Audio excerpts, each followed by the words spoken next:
Finally, I could agree on what Kevin Samuel said. So his topic, I was reading about backup plans. Of course, he was dressing the woman, and then some people that came on there was like, why women have backup plans. Then he read a statistic that's saying that 50% of women have backup plans. I would agree with that. I think it's like probably 20% more higher. Yeah, but and plus I know of a few married women that will talk to somebody or like just say, because you hear about it. There's some men that were like, let's say they're in jail and their woman will step out on them. So it's not like women don't have backup plans. It's just that when men do it, it's viewed more negatively. But I finally could agree on him because I don't agree on what everything Kevin Samuel says. Then he was saying how black women don't like to go therapy. I think all black people, from men to women, do not like therapy, period. Therapy is a taboo because majority of us have trauma and we will hide that in and will not seek assistance. And the reason why I say it's both men and women, because you will have, for speaking about the men, they're taught from a young age not to cry. They have to suck it up. So they didn't have a lot of emotions bottled up. So when he said that predominantly women don't like to go therapy, is men too, because they're taught to be strong and not to show their true emotions. So they have all of that bottled in. But yes, about the backup plan. So I only had a backup plan once, and that was my last relationship, and that was because he was married and he wasn't leaving the marriage no time soon.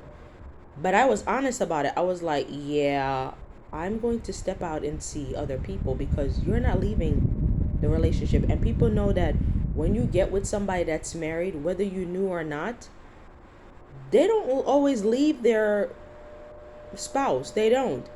Now, Bill and Melinda, Jeff Bezos and his wife, those are a few women that will leave, or men that will leave those relationships. But other than that, divorce is not, I mean, with the pandemic, the divorce rates went through the roof. But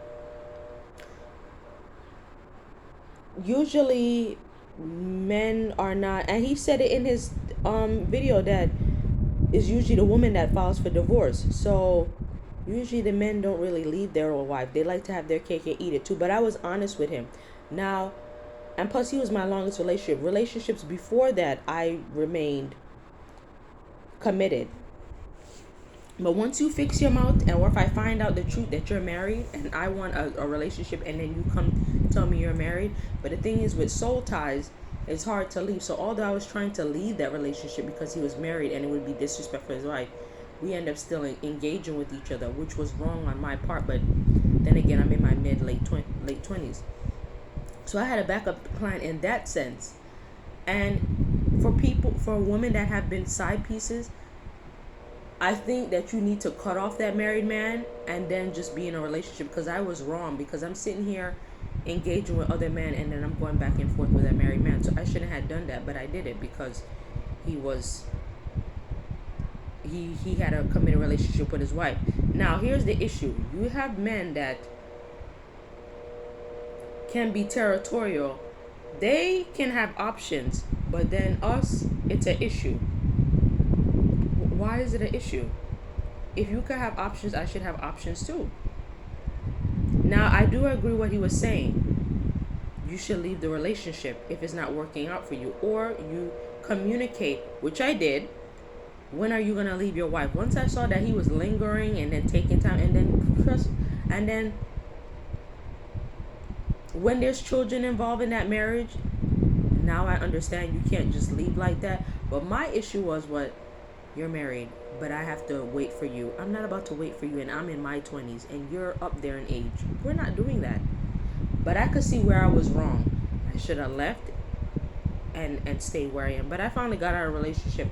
But my thing is, I just believe nobody should have options, because when you do that, there's STDs, and then it just makes relationships very different. You have shows where it's talking about some deadly love triangles, those are real, because once somebody has feelings for you and really deep feelings and they're hurt or they feel betrayed, that can turn deadly. And that situation I didn't want, especially when you're on the sideline and the main chick comes after you. That's a red flag. Like, yeah, I think it's time to get out of that relationship. But some people are like, oh, nothing will be done to me and whatnot. What is done in the dark comes to light. My other thing is too that he was saying a lot of women leave relationships, and that's not true, because with Derek Jackson's wife, she stayed and he was cheating on her with multiple women, and then people had the nerve to bring up her looks while he cheated. But you could look drop dead gorgeous and the man still do what they want to do. But she stayed in her relationship. But my thing is, we're gonna quote the Bible. If the Bible says that you can divorce due to idolatry, why stay in a relationship? Because clearly it's in the Bible. You can divorce. Now, struggle love, that was nice years ago. But my thing is, again, with things changing, and it's not what it used to be back in the 1940s and 60s, where if a man slept with another woman or had an outside family, they can still progress in the marriage. But now with social media, then you have people with untreated mental illness, because once somebody starts killing somebody because they felt betrayed or there's a love triangle, that could go left. But back in those days, older people didn't have to deal with that, so it was easy for them and comfort them to stay in a relationship. But now that you have women that's pursuing degrees, they can work side of the home, they are more willing to leave and then get alimony or whatever, spousal support and whatnot, because the courts will favor them when that time comes. Look at Dr. Dre and his wife. She wants this amount of money. Once divorce comes into play and the man makes a lot of money, then of course alimony and spousal support comes into play. Years ago, people didn't have to do that. So when people be like, oh, why is it not like my grandparents? Because social media plays a part and things have evolved. I don't think anybody should have options, men or women. And then he likes to say high value man. My thing with Kevin Samuels, he keeps saying high value man. There's only 2% of people that are millionaires and billionaires on earth. No woman or man is going to get someone that is rich. It's going to be hard, because it's only 1 to 2% of those people that make that kind of money in the world. So I'm guessing he probably means people that make a 6-figure income. But even then, that's slim to none, because the majority of people in the United States, and depending on the state you live, like for example, for New York, the decent income is like 60 to 70,000 a year. Los Angeles, you have to make 90 to 100,000 per year to be able to live comfortably. So it depends on the state and where you live. But usually in small states where the rent is low, people are making at least 50 to 65,000 a year. So what high value man are you going to get? Because they're going to be very hard to find. And even if you find them, either one, they prefer to be a bachelor, or they tend to be picky. So when he's talking about some maintaining a high value man, that's going to be very hard, because in your lifetime you might not get someone that's rich or a billionaire. So I think when he talks, he needs to say, oh, how to maintain a man or a woman in a relationship that is successful, not so much have a high income, because like I said, not everybody is a billionaire, millionaire, or makes 6 figures. So you're better off settling with somebody due to their personality, how they treat you, and also where that relationship is going to progress. Not because of the money they make and whatnot, because looks fade. And usually those type of men go after women that for looks, although for some they don't really care, but because some people would say that Jeff Bezos' wife was ugly, but she was there for him since the beginning. So clearly looks don't matter.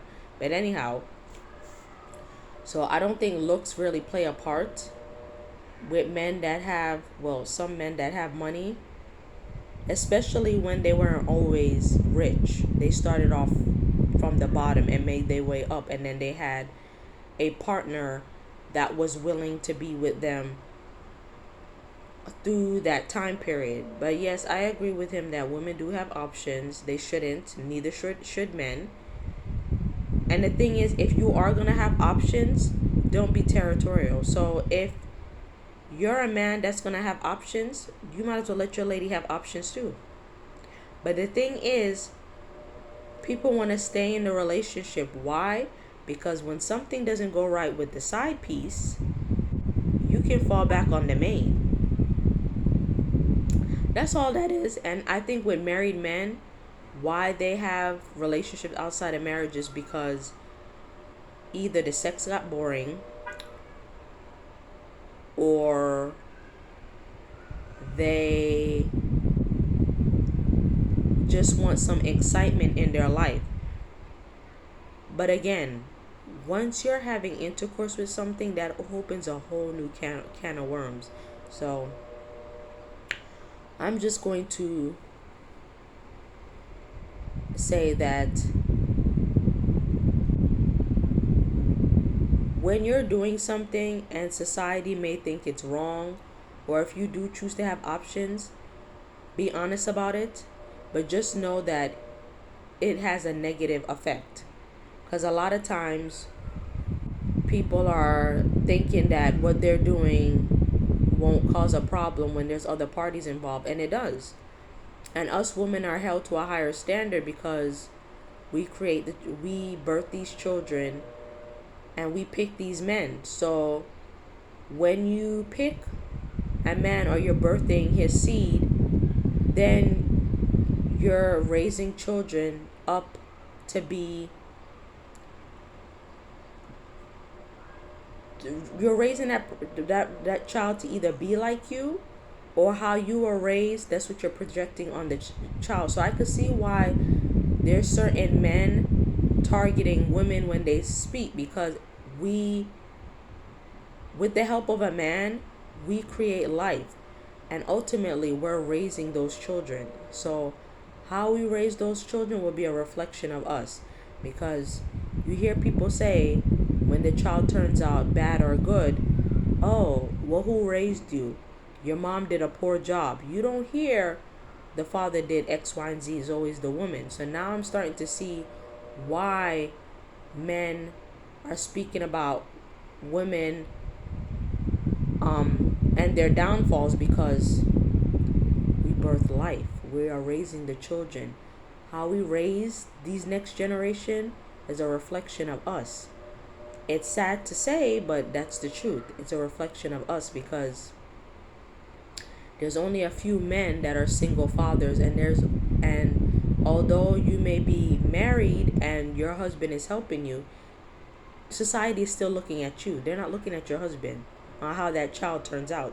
So that's why I'm starting to see why some of these men are talking about women's downfall. That's one of the reasons why, because ultimately you're raising sons and daughters to be a certain way, and when those sons and daughters go out into the real world, they're going to find spouses. They're going to repeat the cycle and create an offspring. And the thing what you don't want to do is create more negative personality traits in the world, because we already got those. We already got liars, we got thieves, we got self-centered. What we need is strong, caring, upstanding citizens that have morals, which we lack. So we don't need any more people that have issues that they're not really to deal with, or suppressing, and they don't want to talk about because their mother just swept things under the rug. We don't need any more of those. So I can see why we women are held to a higher standard. So when you hear these people on social media talk about women, you may not agree with it, but just understand why we get projected a certain way, or why we are a target, because we bring forth life. So of course it's up to us to make sure that that ratchetness is put aside, that we carry ourselves with dignity. I understand that entertainment plays a part, but what we see on reality TV and whatnot, we don't need to be those negative stereotypes on reality TV. That's not us. Because when we're sitting there fighting and we're being catty and nasty, people are watching. And then you have people like Kevin Samuels, Mr. Let Go, that will use that as a weapon to say, yeah, women, modern day women have issues. So we need to hold ourselves to a higher standard, and we might as well stop saying, well, men do such and such. Yeah, but men don't give birth. They help create the life, but they don't give birth. Who's ultimately raising these children? Us. So it would be within our best interest to make sure that we're mindful of what we're doing, how we're acting, how we're behaving. We need to have standards. And if you know that you just got out of a relationship that was not good, try to look into therapy, because therapy is not bad. Or get a coach. If you don't want to do therapy, get a coach. There's some reasonable coaches out there for cheap that will help you, and then once you help yourself, you're able to enter in another relationship. But when you're single, you shouldn't be having sex. You shouldn't be engaging in conversations that are not meaningful. You should not be bringing every guy to your house to meet your children. That's that time. And I'm talking about those that came out of a relationship and they want to be in another one. Or even if you don't want to be in another one, use that time to self-reflect, get a coach, or go into therapy. But a lot of times people be like, well, I'm single, but you're still having intercourse. Because when you have intercourse, you're letting your spirit is uniting with somebody else. So how are you single? Single people would not be having sex. Single people would not be engaging in having multiple people coming in their life until they're ready to be in a relationship. That's not being single. Single is being by yourself, spending time with your friends and family and working. That's what single is. But if you're engaging in sex, you're not single. You're being sexually active. That's what that is. I mean, that's the truth. I don't know why people hate to hear the truth, but that's the truth. You're being sexually active. So yeah, you may not have a girlfriend or boyfriend, but if you're having sex while single, you're being sexually active. That's what that is. Sexually active. Yeah, but I just came on here to say that I agree with Kevin's talk about options and whatnot. So it was very informative. I actually heard him speak for more than 30 minutes, because usually when he talks, I can't really hear him past 5 minutes. But it was very nice that I actually took the time to sit and see where he's coming from. And he had some good pointers. So, yeah. Thank you for listening.